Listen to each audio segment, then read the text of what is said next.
All right, here we go. We're live. All Yeah. right. Well, hi, everybody. I'm Rene with my cycling buddy, Tommy O'Donnell. All right. And today we finished day 18 Okay. on the second leg of our cross-country cycling trip.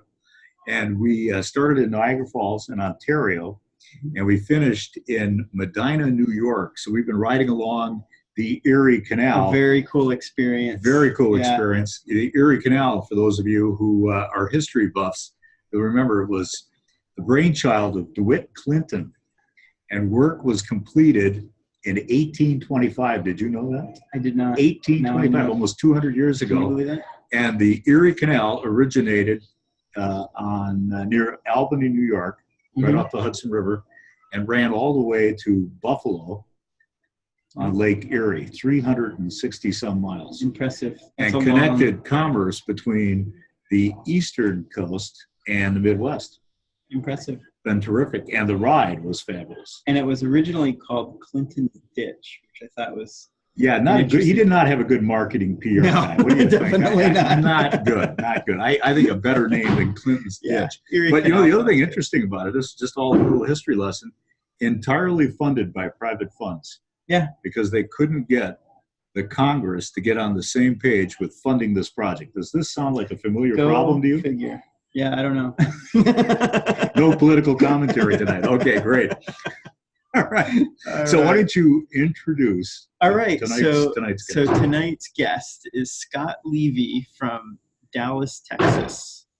So I've been working with Scott off and on with his company called Result Maps. And so why don't you give us a little intro, tell us a little bit about what you got going on.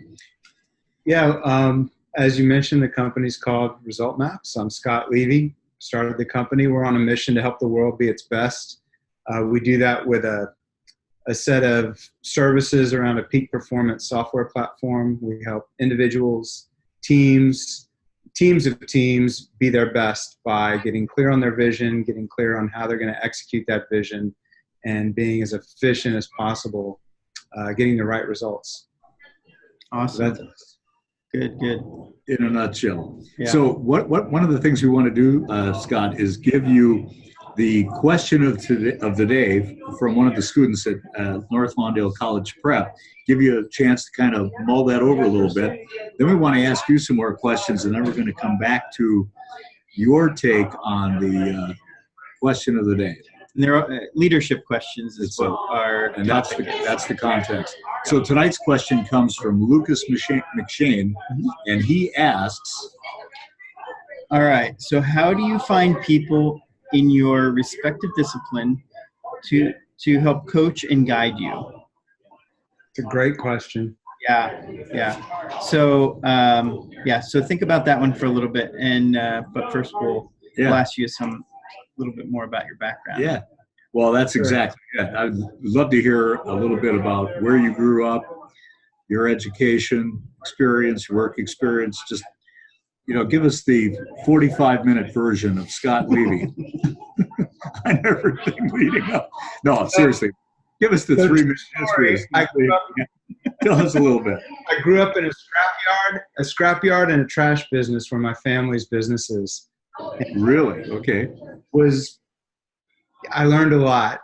So I learned a lot about what products last and what don't. Learned a lot about what hard work is. And I thought dirty work and hard work were normal and that everybody did them.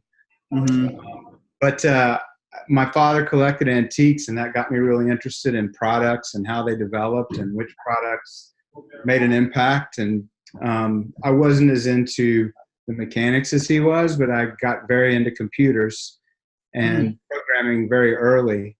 And so I got to see that industry really evolve from the early 80s on. And, at the same time, I was very interested in sports, very interested in music, and very fortunate that I had teachers around me in all these areas that were performed at a very, very high level. Our high school football program did extremely well. We had some amazing musicians. And so I got used to this idea that you can get access to great teachers. And it's interesting, the question kind of ties into this because I've just always been very aggressive about finding domain experts.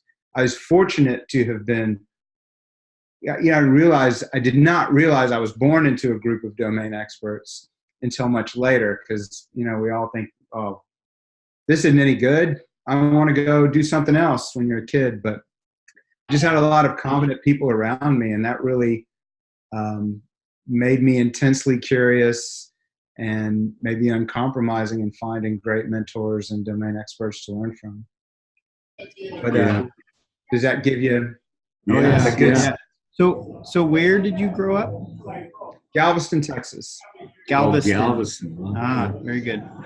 Okay. And what are you working on now, Scott?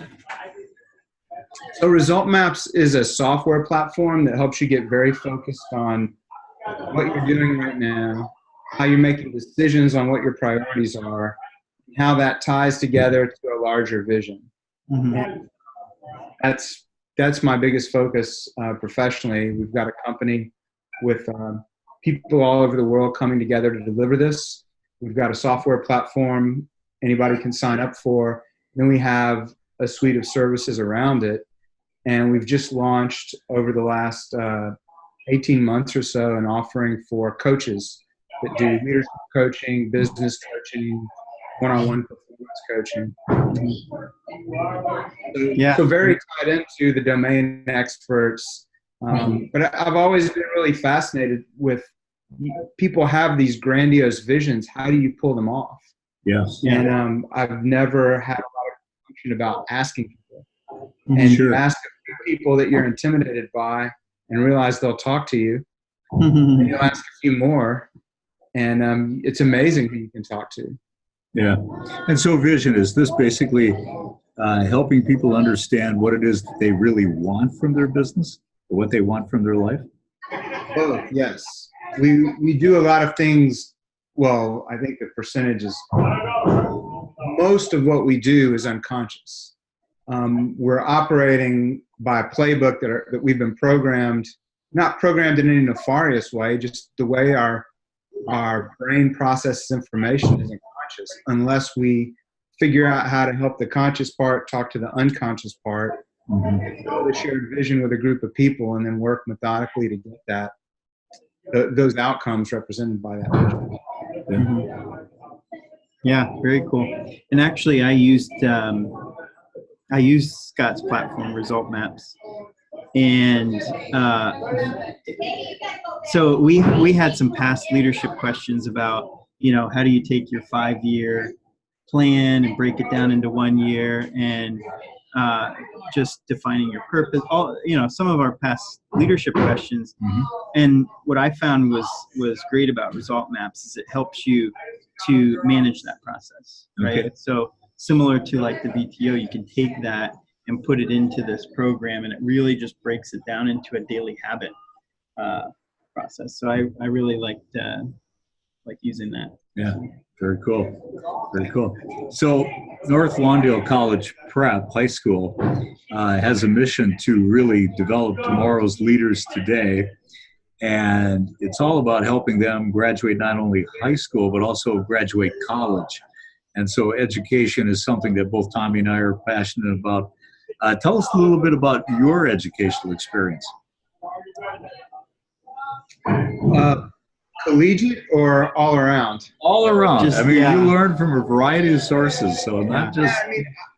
I wasn't initially that interested in the classroom, but my parents just encouraged me. They found that when they encouraged interests, I just took off in whatever area it was. So they were really great about if it was programming. They found camps. I traveled up here to Dallas one summer. That was a really amazing, or 2 summers actually. That was a great experience. Dove deep into music, and then went to college at the University of Texas and studied philosophy, which I call, another way to put it's the art of detecting BS. Right, that's what philosophy is about. No, wait a minute. Socrates would have an issue with that. Would he? Yes, yeah. You might have a bit of an issue with that. Oh, it's BS detection. It's BS detection, not there you go. philosophy's BS. All right, there you go. BS, it's how do we get to the truth through all these different things. Okay. Right. Yeah, and a lot of Socrates. And when did you start getting interested in computer programming? About sixth grade for me.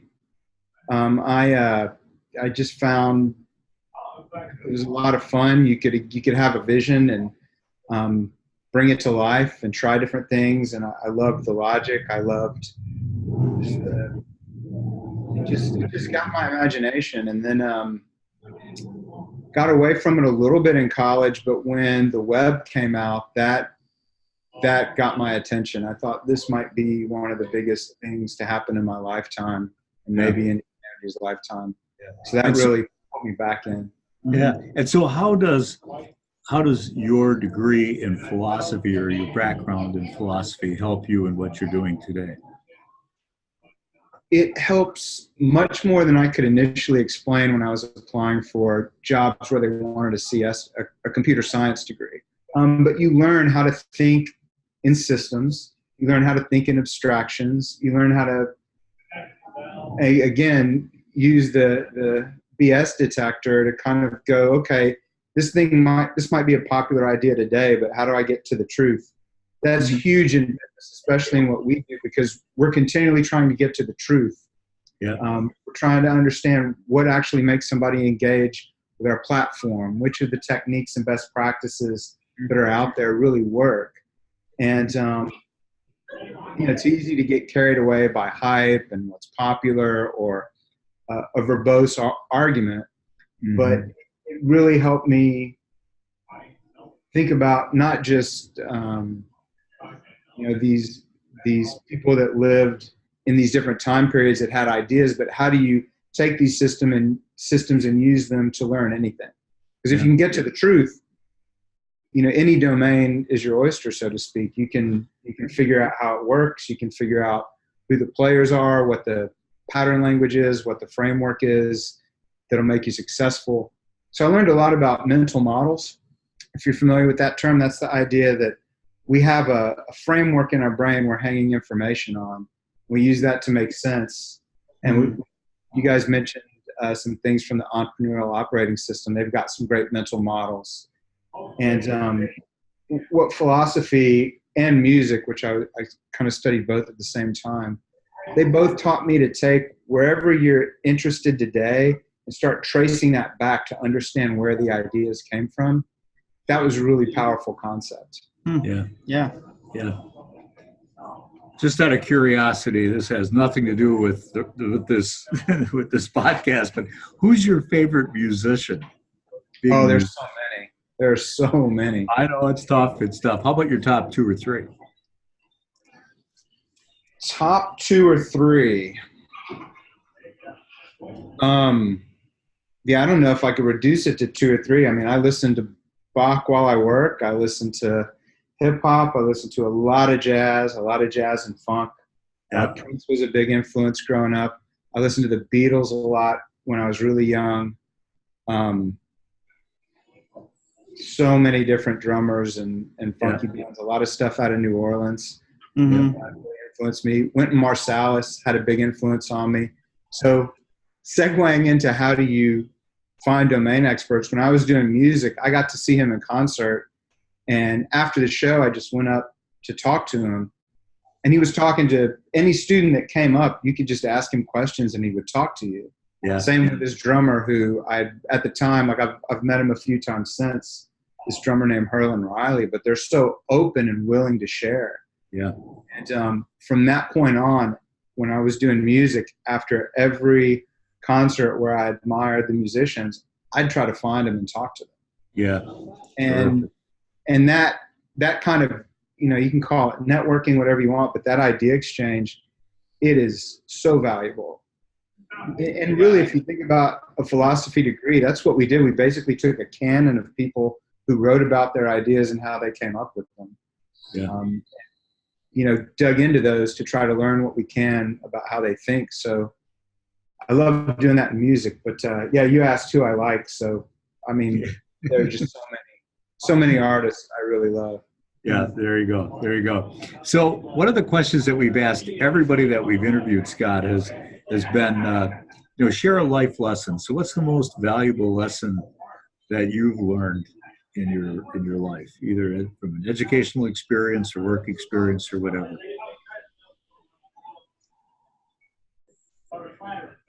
Trying to think of a tagline to sum it up, but the idea is basically there's not a lot that won't fall to hard work. If you are willing to put the work in and you have a clear vision about where you're going, you don't have to know every step. You just have to be diligent and methodical to get there. Yeah. There are very few. I heard somebody say recently, I want to say it was like Jack Canfield, there's not a tree in the world that won't fall if you just chop it 5 times a day. Right.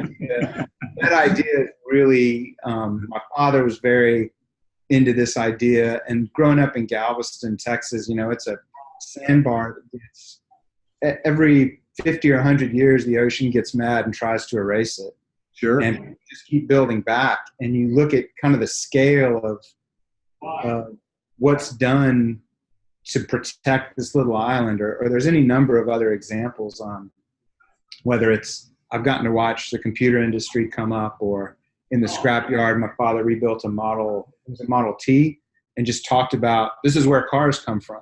This is, when this was made, there weren't roads everywhere. There weren't gas stations everywhere. He talked about how these ecosystems develop.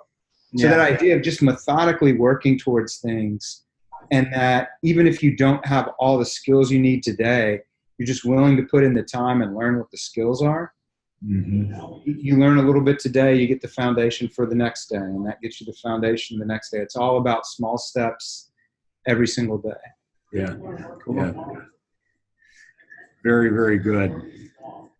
So, Scott, so who has had the biggest influence on your life, would you say? Yeah, I'd have to say that's been my father. Yeah. For sure. I mean, and again, I talk about things that took me years to unwind, but he just, you have a scrapyard. He's a very creative person. He had to come home and help run his family business, and then launched his own business. And these aren't glamorous businesses by today's standards. I mean, he grew up in a scrapyard, or his family business was a scrapyard. He took it over, then he launched a trash business. But he used both of those things to support his family, to give back to the community. And even though I had interests that were a little different, computers weren't something that was an option to him, the way he was curious about how things evolved, the way he just got after it, and the idea that this is what you do, you get after it. So that was an impact. Yeah.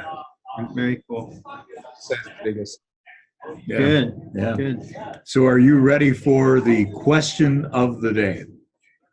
Yes. You're ready. Okay. So this is from Lucas McShane.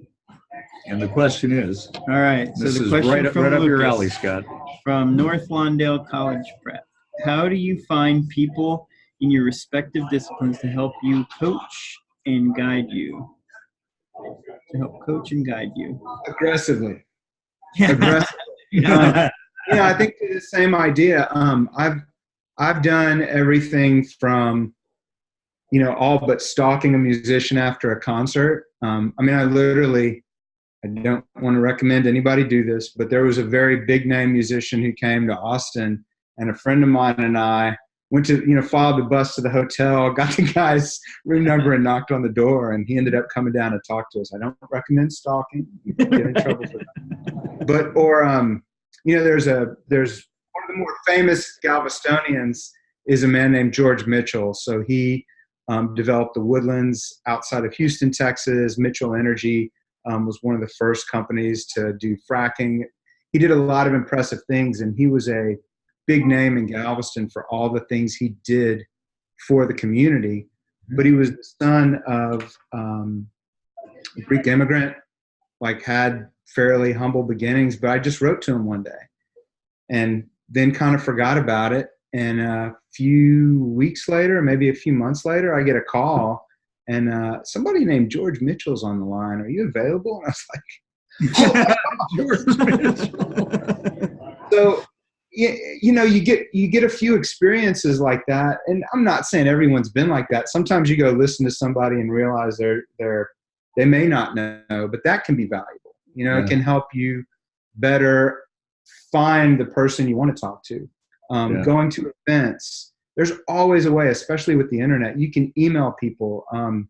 My son I know he made a list and is just emailing people in the industry he's interested in pursuing, just at a regular cadence, just to see if they'd be willing to talk to him. And I think that's whether it's professional sports, whether it's entrepreneurship, people are very willing to share their experiences. That's one of the real delightful things. They're very, very willing to share what they've learned. And it's delightful a lot of times when someone is interested. Like, this is delightful conversation, right? We all want to say, oh, here's me, here's my experience. But to be able to pass that on and give someone else value is a really special thing. Yeah. And just in general, when you ask someone for help, they're inclined to say yes. They're inclined to say yes. At least I've never had an experience where I've asked someone for help and they said, no, not really. No. Sure, I'll help. I'll help. Yeah, very good. Say I've noticed it feels better to do as the questioner when you're a little bit prepared. Sometimes I'm just like, just early on, I'd be so worked up, like maybe they'll answer, and I wouldn't be prepared. But when you're prepared, people will really respond. I mean, they'll respond nicely when you're not, but if you're prepared, it really sets you apart. Okay. That's great. So now you've piqued Tommy's curiosity. Who was the musician that you stalked in? He's a guy named Johnny Marr, who was in a band called the Smiths that was really popular when I was in high school. But pretty much every drummer I liked. I mean, Jeff Watts was really kind to talk to me. This guy I call him Tane. Merlin Riley at the time I was like mesmerized with. I got to speak with him a couple times. McCoy Tyner is one of my favorite pianists. Got to speak with him and his drummer. Just on and on. A lot of musicians especially are very generous, but so are a lot of business people. Yeah. Sure. Yeah, they are. So just back to one of my best friends that way. So back to your dad for a minute. You mentioned that he just had a curiosity about him. Is that something that he kind of passed on to you? Because you just seem to be someone who is just naturally curious about things. Very definitely. Very definitely. I mean, I didn't. He could build things, and he could take, engines apart and things like that. And that I wasn't quite as curious about that. I wasn't quite as curious about carpentry. But, we had like every phonograph generation, like from the big horn thing in my house through the different cabinets, all the way through like 8 tracks. So you can see all these things and how they come together. And in our lifetimes, the pace of change is just accelerated. And I find that fascinating. I've still got just about every laptop I've ever owned. Cool. Dating back to like this clunky compact thing that at the time was amazing. Same with phones. I mean, that kind of thing fascinates me. And that idea that, hey, this is today, but where's it going to go tomorrow? Yeah. I mean, that's an amazing thing. Yeah. Yeah. Very, very good. Awesome. Well, that's going to be very helpful to Lucas and, anybody, of course, that's watching to just tips around, finding those mentors and reach out. Do it, guys. Do it. Don't wait. Don't wait. Yeah. It may take a week. It may take 2 weeks, but you will get the phone call or the email saying, hey, you sent me a message and how can I help you? That's typically how people respond. How can I? Put 100 requests out. See how many come back. Sure. Yeah, the message in a bottle. Pleasantly surprised. Yeah. Awesome. Yeah. Very cool. Good. Thanks a lot, Scott, for answering that leadership question. And So this is for North Lawndale College Prep School in North Lawndale, Chicago.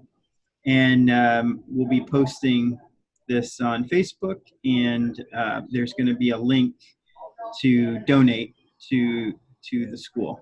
And once I post this, it'll be a link on Facebook then. Yeah. People can follow us on hashtag. So Ride for the Phoenix is the hashtag that we use. So if you want to kind of follow our adventure across the country as we ride our bikes, and it has been an adventure, Scott. We've met some wonderful people, seen some great places, and you meet the nicest people just serendipitously, right? Yeah, I mean, absolutely. We just walked into places that, what the heck? Let's walk in here and see what's going on. Small towns. Yeah, it's been really cool. Yeah. So very good. Go ahead. I got to send. So you asked who the biggest influence was, and I gave my dad props. My mom's about to turn 80. I got to give her props too, because she was huge on education. Oh, very good. And all the music lessons and all that stuff, my mom's was crazy aggressive about. Oh, very good. Happy birthday, Mom. Yeah. Happy birthday. All right. Thanks again, Scott. Very good. All Thanks. right. Good night. Talk to you later. Okay.